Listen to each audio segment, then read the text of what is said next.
ওম শান্তি। আজকে 26শে জানুয়ারি 2026। আজকে ভারতের 77তম গণতন্ত্র দিবস।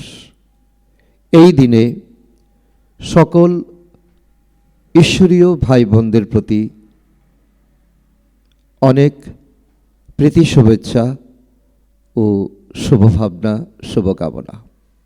সকলকে জানাই অনেক অনেক আন্তরিক শুভেচ্ছা। তোমরা অর্ধেক কল্প যার ভক্তি করেছিলে সেই বাবা নিজে তোমাদের পড়াচ্ছেন। এই পড়ার দ্বারাই তোমরা দেবী দেবতা তৈরি হচ্ছ। অনেক বড় অনুভবের কথা। যে ভগবানের ভক্তি করেছি, যে ভগবানের সঙ্গে মিলন করতে চেয়েছি, সেই ভগবান নিজেই এসে আমাদের শিক্ষক হয়ে পড়াচ্ছেন। আর এই পড়াশোনা আমরা যত সুন্দরভাবে গ্রহণ করব, তত আমরা উচ্চ পদের অধিকারী হব। আজকের মুরলী থেকে প্রশ্ন, যোগবলের লিফটের চমৎকারিত্ব কি? যোগবলের লিফটের চমৎকারিত্ব কি? অর্থাৎ এই সময় যারা যোগ অভ্যাস করে, রাজযোগ প্র্যাকটিস করে, তাদের যে পরমাত্মা উপরে টেনে নেন, আর তার চমৎকারিত্ব কি তোমরা বোঝো? তার উত্তরে বাবা বলেন, বাচ্চারা, তোমরা যোগবলের লিফটের দ্বারা সেকেন্ডে উপরে চলে যেতে পারো। অর্থাৎ সেকেন্ডে জীবন মুক্তির উত্তরাধিকার তোমাদের প্রাপ্ত হয়ে যায়। তোমরা জানো যে সিঁড়ি দিয়ে নামতে 5000 বছর লাগে, আর ওপরের দিকে উঠতে লাগে 1 সেকেন্ড। এটাই হলো যোগবলের চমৎকারিত্ব। বাবার স্মরণের দ্বারাই সমস্ত পাপ বিনাশ হয়ে যায়, আত্মা শতপ্রদান হয়ে যায়।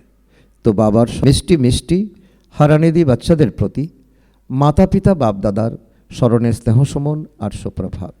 আত্মাদের পিতা তার আত্মারূপী বাচ্চাদের জানাচ্ছেন নমস্কার। আমরা আত্মারূপী সন্তানরা আমাদের মাতা পিতা বাপদাদাকে জানাই স্মরণের স্নেহসমন, সুপ্রভাত ও নমস্কার। ধারণার জন্য মুখ্য সার 1 নম্বর, জগতের মালিক হওয়ার জন্য, বিশ্বের রাজপদ নেওয়ার জন্য মুখ্য কাম বিকারকে জয় করতে হবে। সম্পূর্ণ নির্বিকারী অবশ্যই হতে হবে। নাম্বার 2, আমরা যেমন বাবাকে পেয়েছি, সেরকম সবাইকে বাবার সাথে মিলন করানোর প্রচেষ্টা করতে হবে। বাবার সত্য পরিচয় দিতে হবে, সত্যিকারের তীর্থযাত্রা শেখাতে হবে। আজকের মুরলী থেকে বাপদাদার বাচ্চাদের প্রতি বরদান, দুঃখের দুনিয়া সামনে থাকা সত্ত্বেও নিশ্চিন্তপুরের অর্থাৎ বেগমপুরের বাদশাহীর অনুভবকারী অষ্টশক্তি স্বরূপ ভব।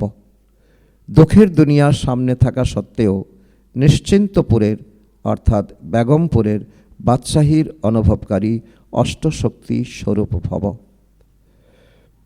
এখনই তোমাদের কাছে গম অর্থাৎ দুঃখ আর বেগম অর্থাৎ সুখের নলেজ আছে। দুঃখের দুনিয়া সামনে থাকা সত্ত্বেও সদা নিশ্চিন্তপুরের বাদশাহীর অনুভব করা, এটাই হলো অষ্টশক্তি স্বরূপ কর্ম ইন্দ্রিয় জিত বাচ্চার লক্ষণ। এখনই বাবার দ্বারা সর্বশক্তির প্রাপ্ত হয়, কিন্তু যদি কোনো না কোনো সঙ্গদোষ বা কোনো কর্ম ইন্দ্রিয়ের বশীভূত হয়ে নিজের শক্তি হারিয়ে ফেলো, তাহলে যে নিশ্চিন্তপুরের নেশা বা খুশি প্রাপ্ত হয়েছিল সেটা সতই হারিয়ে যায়। নিশ্চিন্তপুরের বাদশাহ কাঙ্গাল হয়ে যায়। আজকের স্লোগান, দৃঢ়তার শক্তি সদা সাথে থাকলে সফলতা গলার হার হয়ে যায়।